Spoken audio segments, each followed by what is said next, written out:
YouTube podcast world. What's good, family? You already know the name, man. Pays and Plays podcast here. We're gonna give y'all week 9 of the NFL season. Before I get into it, man, make sure you guys hit the like button, subscribe, pass the word around, comment a little bit more. I'm seeing you guys starting to comment more. Last week in best bets overall, we went 3-1 on the Patreon bets. Link is in the description. Low as $9. But I did give you guys a free play as well with the Chargers to win and cover -3 on the YouTube shorts. I even said it on this video right here, -4.5 Tampa Bay Buccaneers that won and cover. Even if you got that 3.5, they still won and cover. Like I said, man, hit the notification bell too. Okay. This is important because you're going to see random free bets that I do place throughout the week.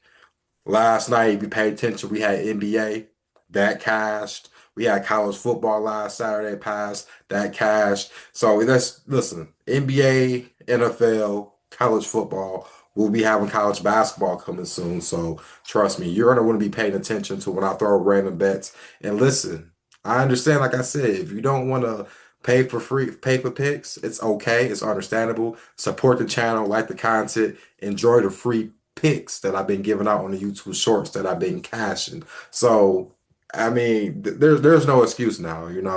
I'm not one of those people that, you got people that sit there and dance and make that as a way of picking games. I don't care for all that shit. I give you straight, transparent, blunt picks directly.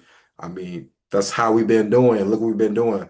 Best bets overall, as far as the last month and some changes, 19-7.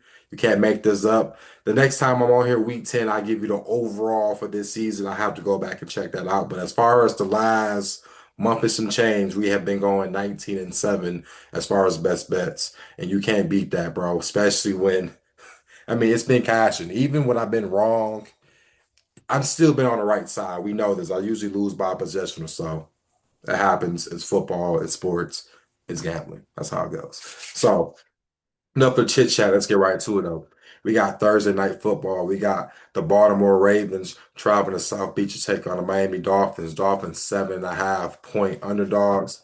Give me the Dolphins to cover, Ravens to win. I don't know the situation with Lamar Jackson. I just don't know. So if he plays, I'm gonna go with that side. But if it's Snoop Huntley, I'm going to go with the Ravens to win, but I'll take the Dolphins to cover. I do feel like the Dolphins with Tua and Mike McDaniel, they at least been able to keep their job for another week, especially with that performance. You have to wonder if that's some energy coming into this game. It is Angels night, Devils night, depending on how you call it, and it is going to be in South Beach. And I think it'll be an interesting game. I don't know about touching this total. Well, I don't know about touching the game in general, but I mean, was it 48, 49 and a half? It could go over because this offense for Miami is going to try to score, and we know Miami defense had a rare good game, but they're bound to have points scored on them. So that's my thought for Thursday night football. Next game, we got the Carolina Panthers traveling to Green Bay to take on the Packers. Packers 12.5 point favorites. Packers to win, Panthers to cover. I mean, there's no clear-cut science with this game, man. What I do like about Green Bay, even though I did go against my team for the one time, but just on the spread, I did like that when Jacobs didn't show up, our RB2 showed up. And if they put the RB2 in a lot more, I think his name was Nixon, his last name, or it was Wilson, my bad, it's Wilson, I believe. I know I'm terrible right now with thinking about it, but he did put in a lot of work as that RB2 when Jacobs was kind of Jacobs needs some help. All right, the Pittsburgh did give him as much as they could, but they had that other running back. He came in, did what he had to do. Tucker Kraft obviously is maybe the better overall option right now, but he did help a lot too in that pass game. But this Panthers team, if you can shut down a run right now, I think they can beat them and win and cover outright. But I'm not touching a 12.5 point number, and I don't even know if Bryce Young is going to be playing. So you know how that goes. Next game, we got the Atlanta Falcons traveling to Foxborough, take on the New England Patriots. Patriots 5.5, some books 4.5 point favorites. I would love it if it was the 4.5, Patriots to win and cover. I'm not touching Atlanta. I had them on a teaser and they ruined it. All they had to do was just win. I'm not touching Atlanta. Kirk Cousins, Michael Penix. I don't even care. I don't like Raheem Morris. I don't care for Zach Robinson as a coordinator.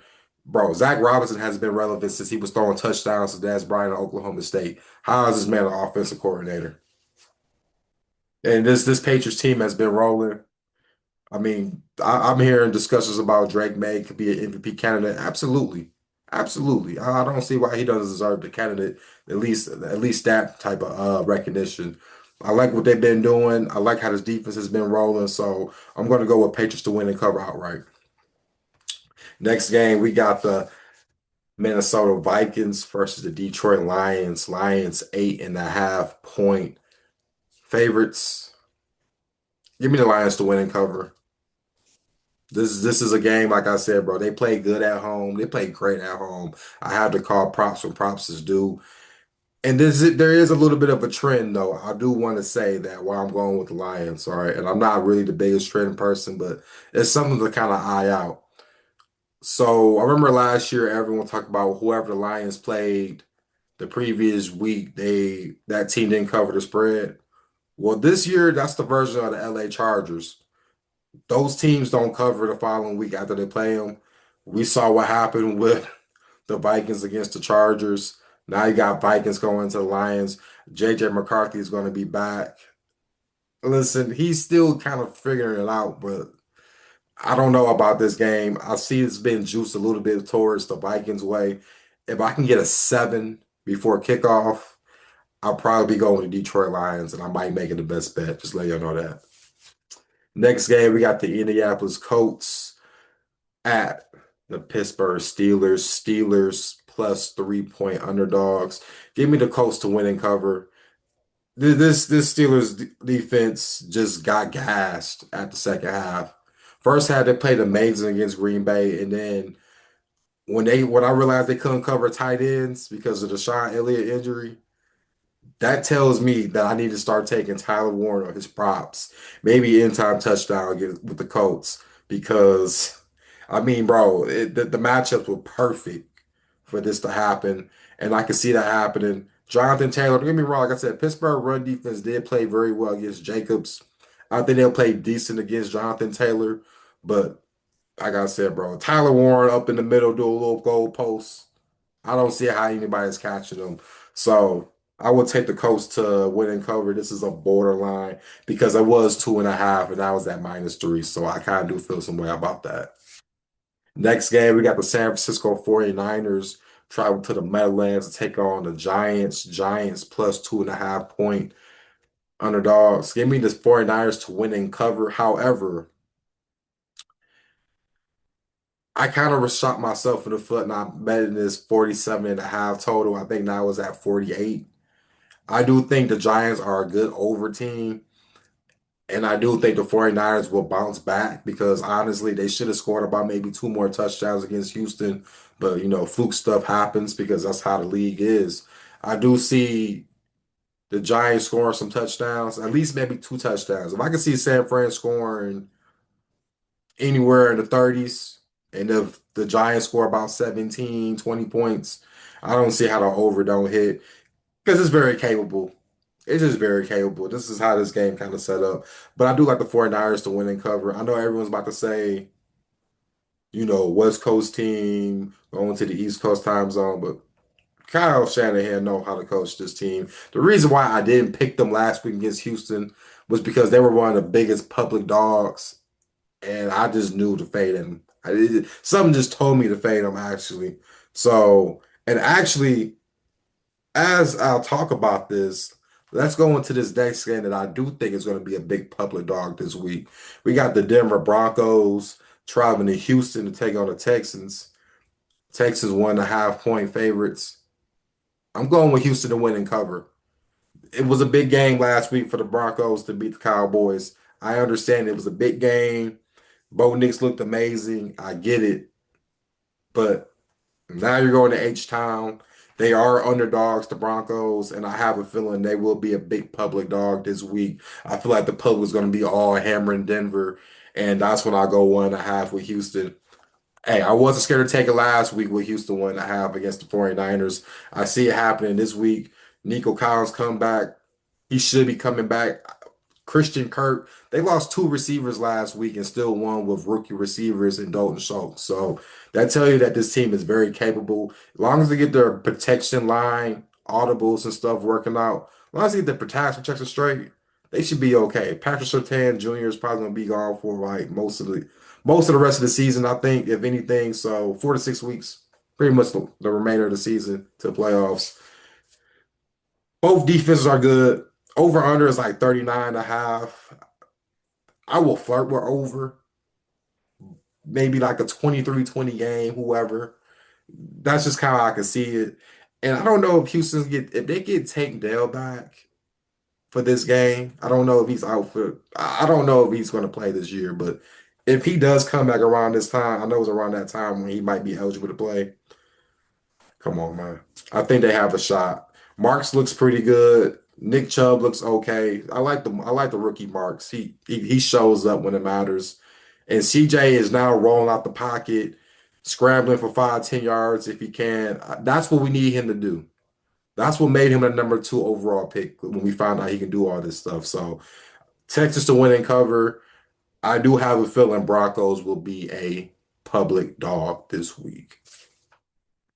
Next game, let's get right into it. We got the Chicago Bears, the Bears travel to Cincinnati to take on the Bengals. Bengals 2.5 point underdogs. I'm gonna go with the Bears to win and cover. However, I took the Bears myself at 1.5. So 2.5, I would still play it because I do think they win by at least. I think they at least win by 7 points. This Bengals team, it was a debacle of what happened. Okay, it was a debacle. And if you let the Jets score on you like that, I don't know how you're going to stop the Bears, who have I think, a better overall offense. Defense is a little suspect as well. Don't get me wrong. I think they're going to get scored on too, but I don't see Cincinnati stopping three receivers, and DeAndre Swift has been pretty good when needed. Listen, I get it, right? They lost to Baltimore. Bro, but everybody in the NFC pretty much loses at Baltimore. I know the Lions won this year, but bro, even when they were, starting to be straight, they were getting whooped. That's just how it is when you play Baltimore, bro. That's just how it is. You gotta accept it. But I'm taking the Bears to win and cover. Bounce back game, baby. Next game, we got the LA Chargers versus the Tennessee Titans. Titans 10.5 point favorites. Well, correction, underdogs. Underdogs. No way it'll be a 10.5 point favorite. I'm a lean Chargers to win and cover. If it's 9.5, I would take Chargers 9.5, but 10.5, not touching it. This Titans team sucks. But we already knew this though, right? We already knew this though. So let's go ahead with Chargers to win and cover. It will scare you if you take the Chargers on the spread because you know Harbaugh is so conservative, bro. So if you're hoping for a dynamic play when you try and get this cover, you might be sweating it. Next game, we got the Jacksonville Duval Jaguars at the Las Vegas Raiders. Raiders plus 3 point underdogs. I'm going with Jags to win and cover. Is it a lot of science behind it? No, but I just think they got the better defense, the better overall offense, and I'm not trusting Geno Smith. I'm not doing it just because they got Tyler Lockett. What does that tell me?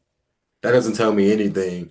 Now they do have Brock Bowers possibly coming back, so you do have to wonder how would the playing style work because Brock Bowers is that guy, but he has not been healthy this year. So that's the only thing you do wonder. But I would still lean towards the Jags to win and cover the -3.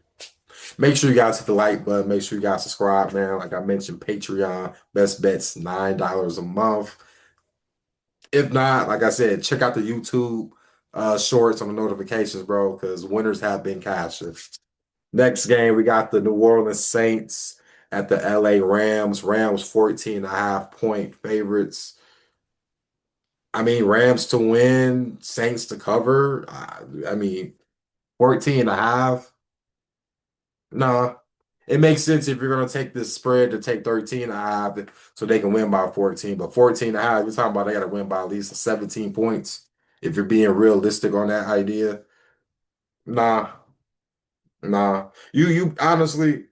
You better off betting a prop, bro, or an anytime touchdown and making that happen. I don't know if Alvin Kamara is going to be playing this game after the injuries he had. They're already down on running backs. Spencer Rattler to me isn't even backup worthy. I'm just being honest at this point. When the defense did the best they could, but when the offense don't score, that's how it happens, man. And this Rams, the fact that I think McCoy, that best, which is a center. People don't talk about centers like that, but one of the best centers in the NFL is on the Saints out for the year. I don't see how this Rams D line does not eat this team alive. So give me the Rams to win and cover, but I mean, I'm not touching this game. Next game, we got the Kansas City Chiefs at the Buffalo Bills. Bills 1.5 point underdogs. Give me the Chiefs to win and cover. I just think they're the better overall team right now. You know, honestly, this Bills defense and Oliver's supposed to be out for the year. Milano just came back already banged up. Secondary is iffy. Receiver room is iffy. Besides Josh Allen and James Cook, that's all they really much have. And this Chiefs team with Mahomes, he's reeling. Listen, this whole offense is back to rolling, and I don't know how Buffalo defense is going to stop this offense attack for the Rams. I said the Rams. I'm thinking Missouri. That's why I said the Rams. The Chiefs, okay, the Chiefs. Patrick Mahomes is going to be that guy. I think they can run the ball pretty well too. Defensively, they may get caught slipping a little bit, but I still think the Chiefs will pull this game out. The one thing I have realized, I know people, some people may not realize it. The Bills have always usually beat the Chiefs in a regular season. I think this is the one time where the Chiefs do win this game in a regular season in Buffalo. But yeah, Chiefs to win and cover the -1.5. I really like that one. Next game, we got the Seattle Seahawks at the Washington Commanders. Commanders 3.5 point underdogs. Give me the Seahawks to win and cover. However, I did like it better when it was Seahawks -3. Of course, I didn't take it. Of course, I didn't. This Commanders team, I don't even know if we're going to have Jane Daniels or Marcus Mariota. And I know I hear people say that those players are quite somewhat the same. I only understand it because the fact that Cliff Kingsbury is the offensive coordinator, right? So I think that's the only reason why people would say that analogy, which I'm not hating on it. I actually somewhat kind of agree on it. But this Seahawks team, McDonald, man, this guy can coach. He can coach a defense. And this defense, you got Dexter Lawrence playing on fire. You got Leonard Williams playing on fire. You got Love coming back. I believe you got Devon Witherspoon coming back in that secondary. Commanders, like I said, besides the quarterback injury, McLaurin again has already been hurt. I mean, I really don't know what to say, bro. Debo with that fluke stuff that happened with him is some crazy shit with that stuff. Like I said, I'll take Seahawks to win and cover, but if it goes back to -3 or if it goes to 2.5, you already know what I'm going to be doing. And lastly, we got the Arizona Cardinals traveling to Jerry World, take on the Cowboys. Cowboys -3 point favorites. I'm going to say +3 with the Cardinals. And it's the only reason, a reason behind it is that I'm aware that Kyler Murray is like really a high school Texas god. And he's been completely undefeated at Jerry World. And every time the Cardinals do go into Dallas, he plays well against them. And honestly, I will say this: Gannon has been pretty well coaching against Dak Prescott from his days as a coordinator in Philly, even to last season with. I mean, with the mid team he had, right, they were able to beat the Cowboys. So I do think he'll get Dak some problems. +3, I'm weary. If it gets to 3.5, I might take 3.5, 4.5 because I got that hook on me. But yeah, man, that's how I feel about this game. I do think Dak is going to be guns blazing because you can't move the ball on the Cardinals. But I mean, when you got the Cowboys defense, bro, I mean, anything is possible with this team, bro, because they made Bo Nix like an all-pro quarterback, bro, last week. So this defense is Swiss cheese, and that's how I gotta look at it, all right? So that concludes week 9 NFL picks and predictions. Like I mentioned, man, hit the like button, subscribe, comment. I still didn't forget, bro. Once we hit 200 subscribers, I will be giving out a giveaway. So comment, like, pass around, so I know that you're active. I'm not doing that little everybody all in one stuff. I'm literally whoever commented is showing and interacting and helping the algorithm out because I am in the algorithm, bro. Y'all can type it in and I'm popping up. So it shows y'all, like I said, hit the notification button. You can see NBA, college football, college basketball bets. That will all be on there. It's been hot. It's been cash, and we've been cooking on this channel. This is the hottest podcast on the internet. I'm calling it and I'm speaking on it because that's what we've been doing, baby. But like I say, as always, let's get this money out here, man. Let's be safe out here. You feel me?